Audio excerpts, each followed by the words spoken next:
Guys ഇത് ഈ പോയിക്കൊണ്ടിരിക്കുന്നത് നമ്മൾ മസനഗുഡി വഴി ഊട്ടിക്കാണ്.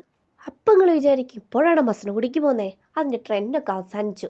പക്ഷെ അങ്ങനെയല്ലാന്നേ, ഇത് ഞങ്ങൾ കഴിഞ്ഞ കൊല്ലം നവംബറിൽ എടുത്ത വീഡിയോ ആണ്. പക്ഷെ അന്ന് ഞങ്ങൾക്ക് ഇടാൻ പറ്റിയില്ലെങ്കിൽ അത് ഞങ്ങൾ ഇപ്പോൾ ഇടാനങ്ങ് തീരുമാനിച്ചു. പോകുമ്പോൾ ഇപ്പം എന്താ, കാട്ടിലൂടെയല്ലേ പോണേ. അപ്പോൾ കുറേ ആനേനെ കാണാം, കാട്ടുപോത്തിനെ കാണാം, കടുവനെ കാണാം, പുലിനെ കാണാം. പക്ഷെ ഞങ്ങൾ പോയപ്പോൾ ഞങ്ങൾക്കാക്കി കുറച്ച് ഇതാ മാനിനെയും 2-3 കുരങ്ങിനെയും മാത്രമാണ് കാണാൻ പറ്റിയത്. ഏത് ഭാഗത്ത് നോക്കിയാലും മാന്, ഇപ്പുറത്ത് നോക്കുമ്പോൾ കുറേ മാന്, അപ്പുറത്തെ സൈഡ് നോക്കുമ്പോൾ അവിടെയും മാന്, എല്ലായിടത്തും മാന്. ആ കാട്ടിലാകെ മാന് മാത്രമേ ഉള്ളൂ എന്ന് എനിക്ക് തോന്നുന്നത്.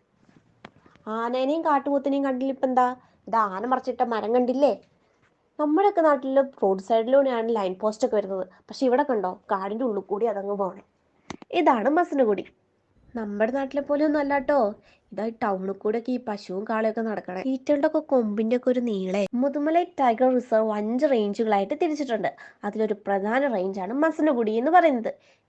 ഇവിടുന്ന് ഒരു 15 കിലോമീറ്റർ അപ്പുറത്താണ് കൽക്കട്ടി ചുരം. പകുതി എത്തിയപ്പോഴേ പകുതി മരവിച്ചു. ഇനി മേലെ എത്തിയുള്ള സ്ഥിതി എന്താണാവോ.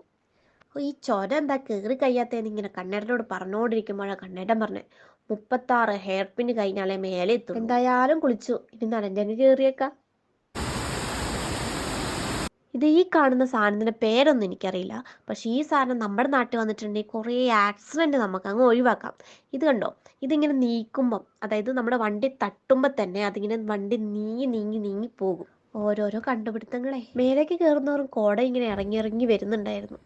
അപ്പം നമ്മൾ മേലെ എത്തിയിട്ട് ഒരു ചായ കുടിച്ചു. ബാക്കി എല്ലാം ഓക്കെ. പക്ഷെ ഊട്ടി എവിടെ? ഊട്ടിയിലെ വിശേഷങ്ങളായിട്ട് ഞങ്ങൾ അടുത്ത വീഡിയോയിൽ വരും. അപ്പം നിങ്ങൾക്ക് ഈ വീഡിയോ ഇഷ്ടപ്പെട്ടിട്ടുണ്ടെങ്കിൽ ഷെയർ ചെയ്യുക, ലൈക്ക് ചെയ്യുക, ചാനൽ സബ്സ്ക്രൈബ് ചെയ്യുക.